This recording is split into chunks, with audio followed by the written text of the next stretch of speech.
Vai. Deus o abençoe, viu? Uma alegria recebê-lo. Obrigado.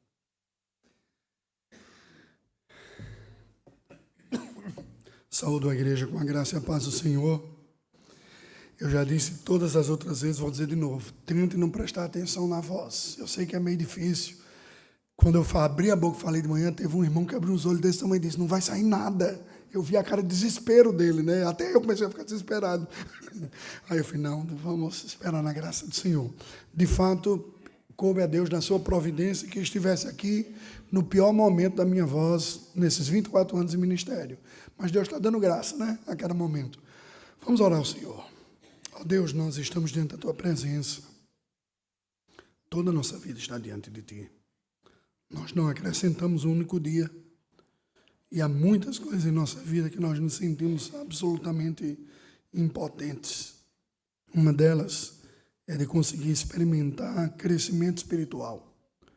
Se não formos assistidos pela Tua graça e pelo Teu Espírito, não haverá mudança em nós. Tem misericórdia, tem compaixão. Olha para a Tua igreja que se reúne neste momento de culto e assista-nos.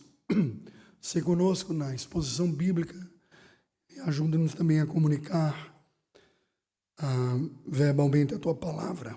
Em nome de Jesus oramos. Amém. Irmãos queridos, nós somos igreja de Deus, pecadores amados pelo Senhor, atraídos a Cristo pelo Evangelho, pelo poder do Espírito Santo. Cada um de nós tem uma história diferente aqui. Cada um de nós há de dizer de que maneira que se viu atraído por Deus. Alguns da infância, como ocorreu com Timóteo, que diz, tu sabes as sagradas letras desde a pequena idade. As mesmas palavras de fé que haviam na tua mãe e na tua avó estão contigo. Outros foram trazidos à fé adultos, depois de um período de luta e de rebelião. Alguns saíram dos caminhos da fé e regressaram, machucados, cicatrizados. Outros permaneceram num tempo, mas pareciam que estavam meio inertes assim. E Deus os despertou em algum momento. Mas a verdade é que diante da mesa do Senhor só há filhos. Há pecadores que foram lavados pelo sangue do Cordeiro. Quando Deus olha para nós, olha como sua família. E igual à sua família, nós somos diferentes, não é verdade? Nós olhamos para os filhos, cada um age, reage de um jeito diferente. A gente, como pai, fica meio angustiado, às vezes queria que a resposta fosse mais rápida de um, fosse mais com domínio próprio de outro, e por aí vai. Nós somos assim também. E a verdade também é que Deus, na sua misericórdia e na sua bondade, tem se utilizado de gente como nós, para fazer com que a sua igreja se expanda sobre a terra e que ele seja conhecido. Irmãos, recebam isso com carinho. Da minha parte, a alegria a Deus é a alegria de estar com vocês aqui. De ver o meu amigo, o reverendo Adimar, Leandro, como Deus lhe capacitou e como ele deslanchou e passou adiante, à frente. No início parecia que a diferença era tão grande. Hoje eu vejo que assim, se ela está grande é porque eu fui ficando para trás. Não é? Deus tem abençoado a vida de vocês, o ministério de vocês, e eu trago alegria em meu coração. Eu gostaria nesta manhã compartilhar com vocês uma palavra de instrução muito especial, muito pessoal, mas muito importante, dada pelo apóstolo Paulo aos irmãos presbíteros da igreja de Éfeso, conforme registrou Lucas no livro de Atos dos Apóstolos, capítulo número 20. Abra sua Bíblia em Atos 20. Versículos de 17 a 27.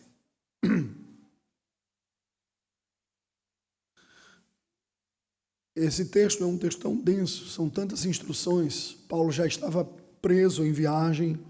O barco para em Mileto, uma cidade litorânea, para abastecer, para repor algumas mercadorias. E pelo tempo e a liberdade que Paulo tinha, ele consegue uma autorização e chama os presbíteros que vêm de Éfeso e descem até Mileto para ter uma palavra com eles. Um encontro. E nestas palavras, Paulo então traz algumas orientações sobre o pastoreio da igreja, o exercício do presbiterato na coordenação, supervisão do trabalho do Senhor. Uma palavra profundamente recheada de, eu não gosto muito dessa palavra, mas a geração atual está usando muito, de cumplicidade. Porque eu aprendi que cúmplice era coisa de bandido, né? Mas hoje o pessoal fica usando em sentido assim, nós somos cúmplices, somos passa e tal, né? No sentido de que há uma proximidade, há uma troca de valores, há um companheirismo, há uma conotação positiva, mudando a palavra no sentido original, né? Então, neste sentido, Paulo está compartilhando, vocês me conhecem, vocês sabem o tempo que eu estive entre vocês, vocês conhecem a minha vida, o de dedicação, quando a gente chorou junto, as lutas que eu experimentei, as vitórias que nós tivemos. E no meio desta descrição, que é uma espécie de memória biográfica, vinham algumas instruções pessoais, que são orientações pastorais para a boa condução da igreja de Deus, para que a igreja seja fiel e mais eficaz no cumprimento da sua missão. E é sobre isso que eu gostaria de falar nesta manhã, sobre a missão da igreja e alguns aspectos dessa missão, baseado em alguns recortes da palavra de Paulo aos presbíteros de Éfeso. Eu não vou me ater aos aspectos pessoais, daria uma outra mensagem, nem aos aspectos ministeriais próprios dos presbíteros, daria uma outra mensagem também. Vou me ater mais especificamente aos aspectos gerais da missão da igreja a partir da palavra de Paulo. Acompanhe a leitura que passo a fazer a partir do versículo 17. De Mileto, mandou a Éfeso chamar os presbíteros da igreja. E quando se encontraram com ele, disse-lhes: vós bem sabeis como foi que me conduzi entre vós em todo o tempo, desde o primeiro dia em que entrei na Ásia, servindo ao Senhor com toda a humildade, lágrimas e provações, que pelas ciladas dos judeus me sobrevieram, jamais deixando de vos anunciar coisa alguma proveitosa, e de vos ensinar publicamente e também de casa em casa, testificando tanto a judeus como a gregos o arrependimento para com Deus e a fé em nosso Senhor Jesus Cristo. E agora, constrangido em meu espírito, vou para Jerusalém, não sabendo o que ali me acontecerá, senão que o Espírito Santo de cidade em cidade me assegura que me esperam cadeias e tribulações. Porém, nada considero a vida preciosa para mim mesmo, contanto que complete a minha carreira e o ministério que recebi do Senhor Jesus, de testemunhar o evangelho da graça de Deus.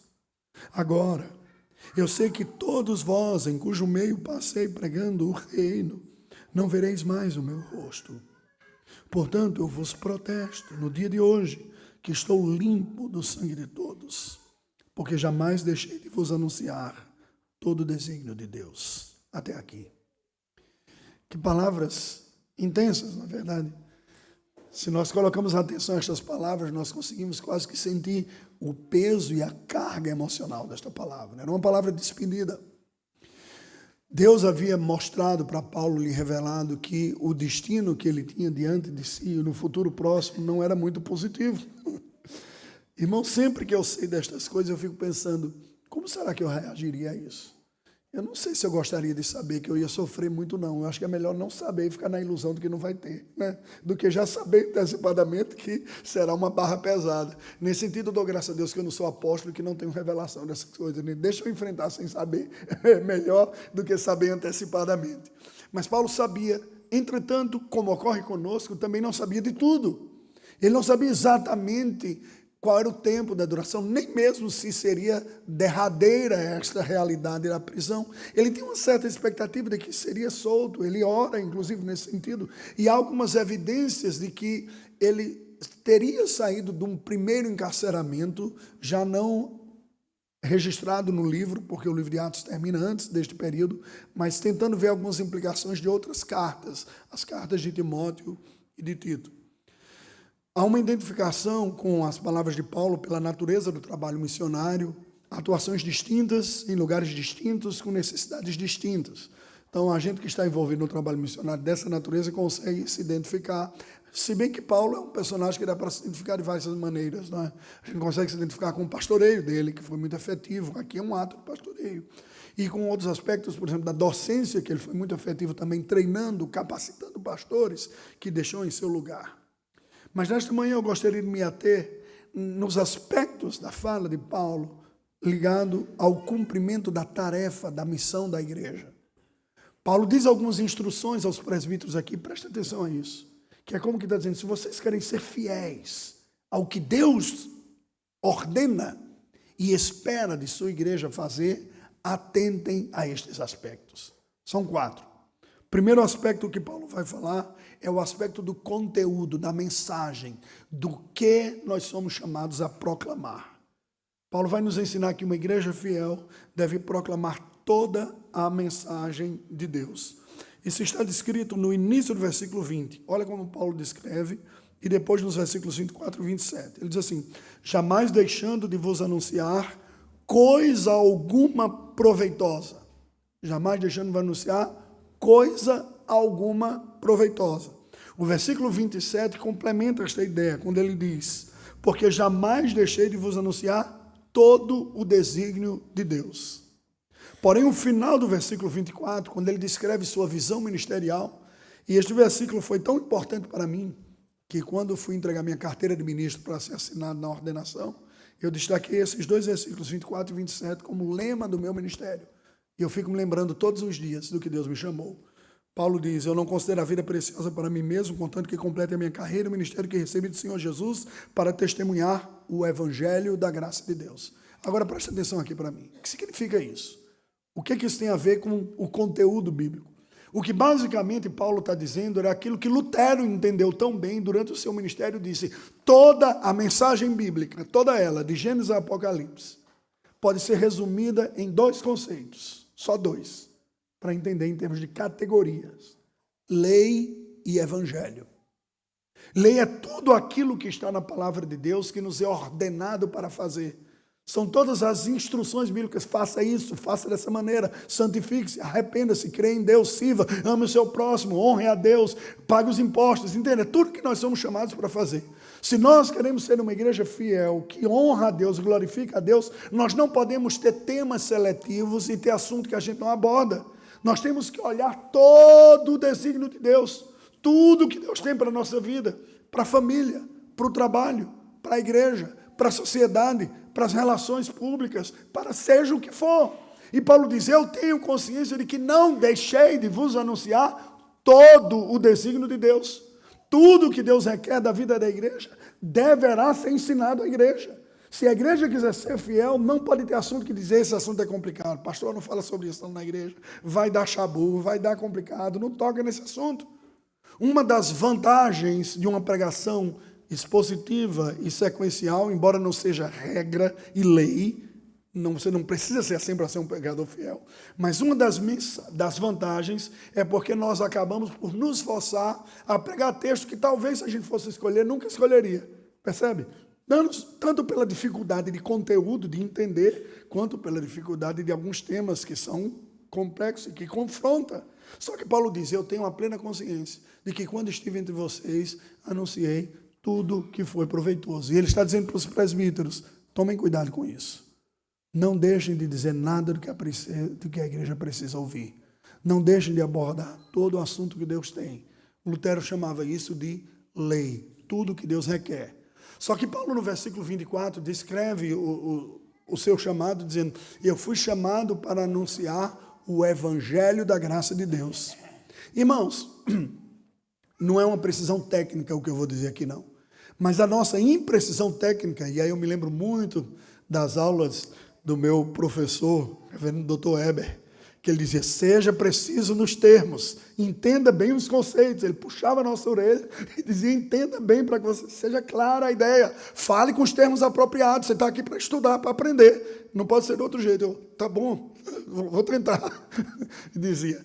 Quando nós ouvimos a palavra evangelho, nós usamos de uma maneira muito irresponsável esse termo. A gente diz: vou pregar o evangelho. Às vezes você ouve uma mensagem de 50 minutos e não teve nada de evangelho ali. Teve lei o tempo todo: faça isso, faça aquilo outro. Às vezes você vai para uma sala, departamento infantil, e o professor ou a professora gasta a aula inteira contando uma história e evangelho não teve nada ali. Os meninos saem para casa com uma lição moral do que deve fazer, do que não deve fazer, que só aumenta o jugo, né? Olha, não puxa o cabelo do teu amigo, não mete o dedo no olho do teu irmão, não xinga, não morde o cachorro no meio da rua, qualquer coisa assim. E ele fica dizendo: gente, cadê o evangelho? A palavra evangelho literalmente significa a boa nova. Vocês se lembram que foi proclamado pela primeira vez pelos anjos, lá em Lucas, que aparecem aos pastores e dizem: eis que vos trago uma boa nova de grande alegria, que hoje vos nasceu na cidade de Davi o Salvador, o Redentor, que é Jesus. E Lutero dizia, evangelho é toda a parte da Bíblia que diz o que Deus fez e faz em favor dos homens para salvá-los. Porque eu e você somos incompetentes para cumprir toda a lei de Deus. Alguém teve que cumprir em nosso lugar e receber a punição que nós merecíamos. E quando nós anunciamos isso, nós estamos dizendo o evangelho. Agora presta atenção. Uma igreja fiel na proclamação não deve ter medo e não pode se omitir em exortar tudo que precisa ser exortado, e ensinar toda a lei e tudo que precisa ser feito. Mas uma igreja que quiser ser fiel da alimentação, jamais pode deixar de anunciar a cruz de Cristo e como na cruz do Calvário Deus resolveu as nossas incompetências e incapacidades. Quando eu iniciei o ministério, eu tinha o perfil de chicotear muito o povo. Era um prazer meio sádico de pastor jovem que quer mostrar e dizer, esses crentes vão aprender essa crente agora e tal. E Deus vai quebrando o orgulho da gente, né? E depois eu fui percebendo que eu mesmo estava ao longo da vida esquecendo da centralidade do evangelho. A alegria que nós desfrutamos no culto não é resultado de outra coisa se não for o sentimento e a certeza, Senhor, obrigado, porque Tu me salvaste em Cristo Jesus. O Teu sangue me lava de todo pecado. Eu sou declarado justo e aceito pela obra que o Teu Filho fez. E eu tenho acesso à Tua presença, não porque eu sou bom, porque eu medito, porque eu estudei teologia, porque eu luto contra os pecados, embora tudo isso seja verdade. Mas é porque está assegurado um lugar na Tua presença pela obra perfeita do Teu Filho Jesus Cristo. Irmãos, nós só podemos ter certeza da salvação por causa do evangelho da Boa Nova. Paulo está dizendo, você quer ser fiel na mensagem? Proclame a lei e o evangelho. Toda a mensagem de Deus, sempre. Isso vale para os professores da escola dominical. Conte as historinhas, mas mostre o evangelho. As crianças bonitinhas também são depravadinhas do ponto de vista teológico, tá? Não estou falando moral, não, ok? São pecadorazinhas que precisam do salvadorzão deles, que é Jesus Cristo. E mostre isso junto com a história bíblica, como em Jesus eles podem experimentar salvação. Isso vale para o seu amigo, isso vale para os colegas, isso vale para tudo na vida, os dois. Segundo aspecto da mensagem ou da missão da igreja que Paulo apresenta aqui, é que nós devemos ter abordagens complementares. Ele diz respeito à abordagem. Veja a segunda parte do versículo 20, quando ele diz, jamais deixando-vos anunciar coisa alguma, proveitosa, e de vos ensinar publicamente e também de casa em casa. Percebe que Paulo está exortando os presbíteros da igreja e diz, uma igreja fiel terá um ministério de abordagem complementar. Há um aspecto da missão da igreja, do cumprimento do ministério da igreja, que é público, mas há um aspecto que é privado. E aí eu me lembro do tempo que nós trabalhávamos juntos, e eu conversava com o Edmar, ele gostava muito de aconselhamento bíblico, eu dizia, cara, eu não tenho paciência para esse tal de aconselhamento, não. Eu fico sentado com a pessoa, ouvindo os problemas dela durante 1 hora. Se eu der uma aula de 1 hora, eu aqui 100 pessoas, se eu for aconselhar um só, é muita perda de tempo. Então, quando vinha um aconselhado, eu mandava para o Edmar, que ele tinha paciência e contava as histórias. E demorou tempo para eu perceber que eu estava equivocado. A abordagem exclusiva de preferência para um não cobre tudo o que Deus tem. Deus nos abençoa pela pregação pública, Deus nos abençoa pela instrução, pela aula de escola dominical, não é verdade? Quantos de nós não aprendemos, não ouvimos Deus falar conosco, mas há aspectos que fogem da individualidade. E aí preste atenção a uma coisa. Eu não sei como é aqui em Santa Catarina, mas um traço comum do Brasil é que as pessoas esperam a visita pastoral, que eu chamo visita despropositada. Eu não sei se o irmã lembra que eu dizia assim, tem vezes que eu me sinto um abajur de uma fotografia de sala. Sabe aquela fotografia que você bate na sala, está todo mundo lá e tem um abajur no canto. Ele não tem função nenhuma na foto, no ambiente, mas ele está lá, só presente. Tem gente que chama o pastor veio lá em casa, ele fez o quê? Estava presente. O propósito de uma visita pastoral ou de um aconselhamento não é só estar presente, bater o cartão, entende? O que Paulo está dizendo é este exercício ministerial, esta mensagem de todo o desígnio de Deus e do Evangelho, ele deve ser feito publicamente, na pregação, no ensino, quando a igreja está reunida como aqui. Mas há aspectos que fogem, que precisam ser feitos privadamente. Tem gente que vai precisar ser exortada pessoalmente. Tem gente que está ouvindo a palavra e diz, eu não estou dando conta, pastor, de vencer essas minhas lutas. Eu posso ter um momento contigo para conversar? Então, pelo amor de Deus, faça uso do pastor como pastor, não faça uso dele como abajur, não. Chamar o pastor para tomar um cafezinho só e depois mandar ele embora, é perda de tempo para a vida dele, você atrapalha a vida dele, o ministério, entende? Quando você tiver uma necessidade ou quiser um auxílio, diz, pastor, me ajude. E eu costumava dizer o seguinte, preste atenção, Deus instituiu esse corpo de oficiais para que a igreja seja pastoreada por Jesus Cristo. Aproxime-se dos seus presbíteros para pedir auxílio espiritual. Aproxime-se do seu pastor para receber auxílio espiritual. E a nós, como líderes da igreja, nós temos que entender que há um ministério público, mas há um privado também. A pregação, o ensino e o aconselhamento são a tripé da base de um ministério pastoral.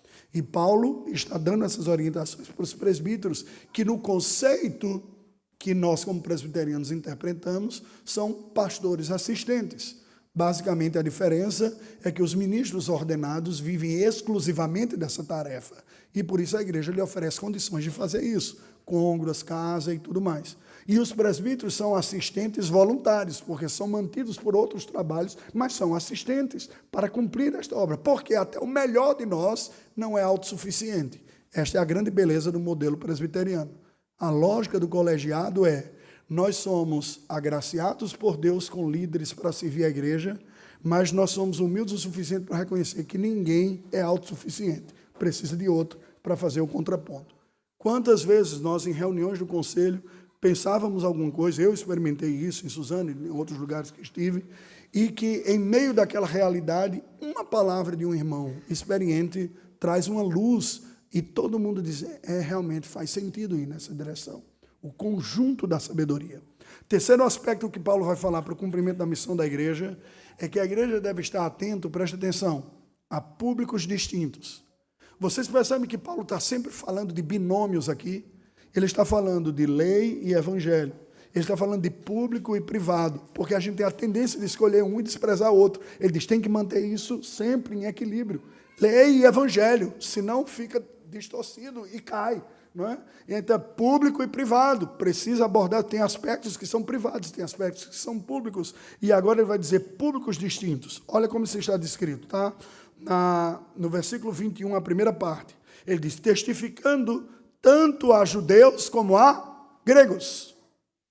Ah, pastor, mas aqui é questão de etnia, né? Essa coisa de missões aí, judeu, grego, russo, africano, eslavo, amarelo, né? Indígena, não. A leitura mais apropriada desses termos não é étnicos, mas é em categorias aliancistas teológicas. A mentalidade do judeu típico, e Paulo era um judeu e está comunicando debaixo dessa mentalidade, é que a humanidade é constituída basicamente de pessoas que estão aliançadas com Deus e pessoas que estão fora da aliança de Deus. Aqueles que estavam em aliança eram os descendentes de Abraão, os judeus. Fora disso, havia um termo genérico para indicar todo mundo que estava fora, que era tido pelo termo dominante no primeiro século. Vocês se lembram que o Império Romano sucede o Império Macedônico, o grego. A língua franca no mundo daquele tempo era o grego, até mais do que é o inglês hoje. Apesar de Roma dominar o mundo, o Novo Testamento não foi escrito em latim, foi escrito em grego, porque era a língua franca. Então, a maneira que o judeu dizia era assim, olha, tem os judeus e tem os gregos. É como alguns dizem assim, los gringos. Los gringos é americano, europeu é tudo. Quem vem no primeiro mundo é gringo, percebe? Aquelas comunidades Amish, que tem no interior de Ohio, lá nos Estados Unidos, chamam os outros que não são Amish de ingleses. Não são ingleses, são americanos, mas chamam de ingleses. É essa categoria que diz, tem nós e tem os outros. Tem aqueles que estão dentro, que conhecem a Bíblia, conhecem a aliança, conhecem os profetas e tudo mais, e tem os que estão de fora. Vamos aplicar para a nossa vida? Preste atenção. Uma igreja fiel tem que estar atenta aos filhos da aliança. Porque a pessoa pode estar perdida dentro da igreja, no rol de membros menor da igreja, ignorante, em pecado e em rebelião. Não é porque é filho da aliança que automaticamente sua condição espiritual está boa. Não é. Eu gostaria que fosse assim, me daria mais tranquilidade. Mas não é. Você tem, às vezes, gente perdida dentro de casa.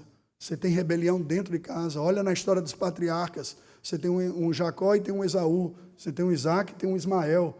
Você tem gente perdida dentro, então Paulo está dizendo, não perca de vista os que estão dentro da aliança, ministre a eles.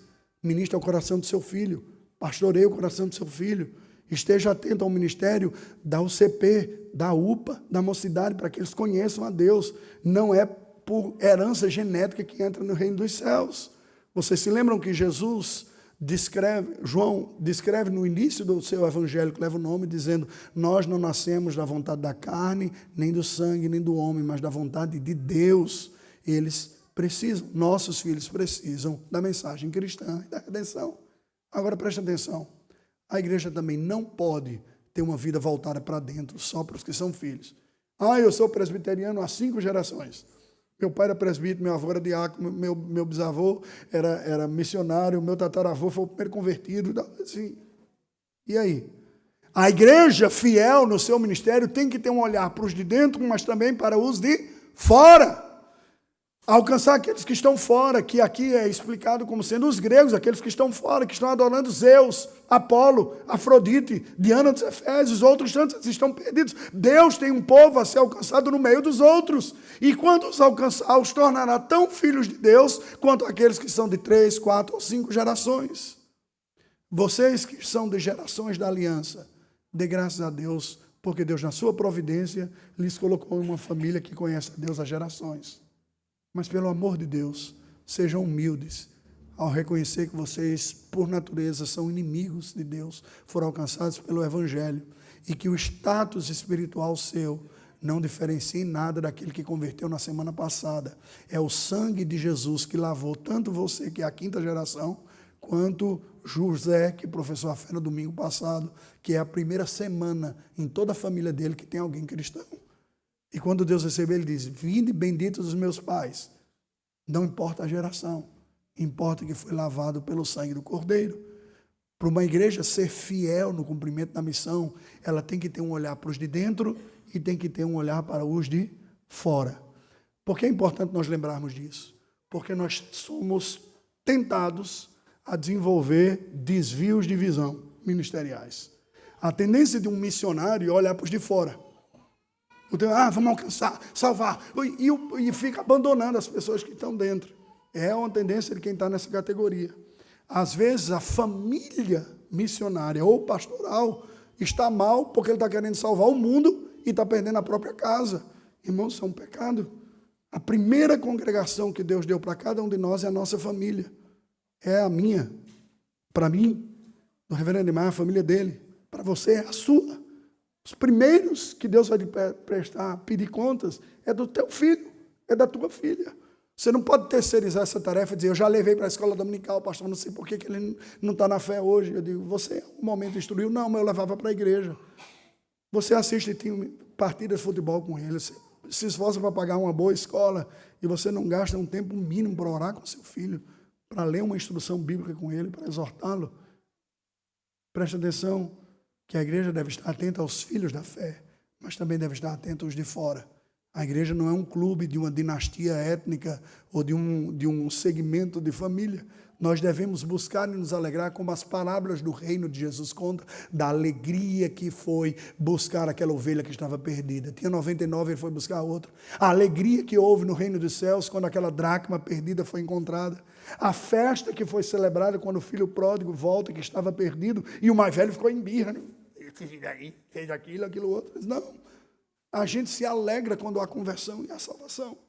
E Paulo está dizendo aos presbíteros, prestem atenção ao público-alvo. Tenha sempre um olhar que evita os 2 desvios, miopia e hipermetropia ministeriais. O míope vê bem de perto, mas não vê longe. É a igreja que só vê as suas necessidades internas. Ela está voltada para as suas programações internas. Ou aquela outra que um ênfase evangelístico que só vê longe e não vê perto. A gente vai alcançar o mundo não sei o que, e não tem um programa para evangelizar e discipular o seu povo. A última característica que Paulo vai apresentar aqui é que uma igreja que seja fiel no cumprimento de sua missão haverá de exortar o público dela a dar a resposta completa que Deus quer.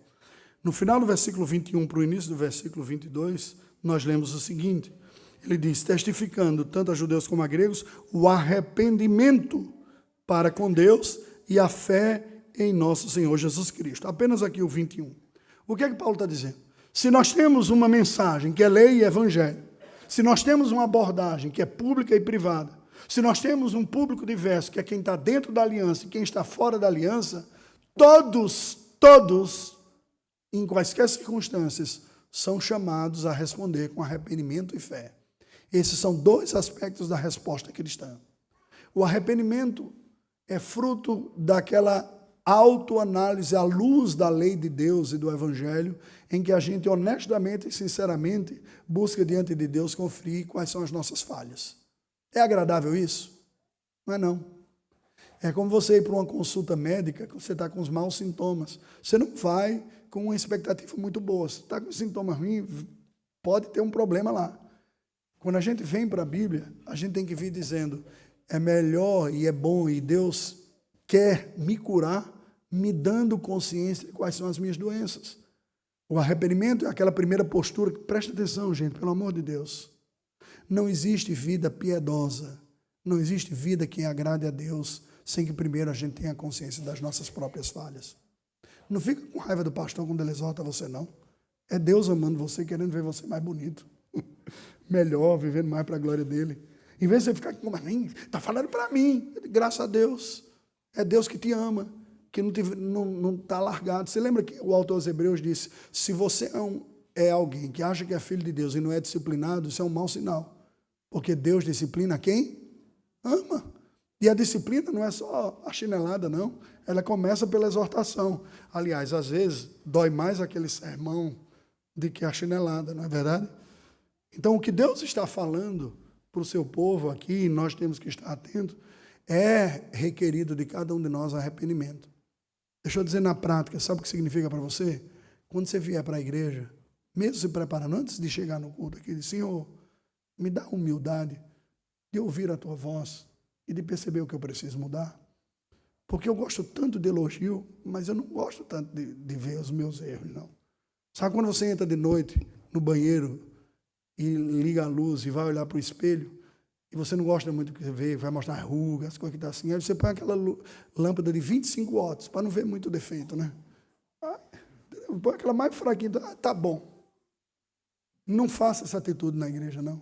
Não põe 25 watts, não. Senhor, põe 100 watts aqui. Traz luz mesmo, para eu ver onde está as pregas, tudo, as rugas, todos os problemas aqui, para eu tentar resolver. Arrependimento. Agora, o outro lado da moeda é a fé. Porque a fé é a resposta complementar ao arrependimento. Considerando que eu tenho essas feiuras todas aqui, Senhor, me perdoe. É quando eu agora abraço o meu Senhor pela fé e diz, obrigado, Senhor. O que eu não consigo fazer, o teu filho fez por mim. Obrigado, Senhor, porque ele pagou por cada uma dessas minhas culpas que eu me arrependi.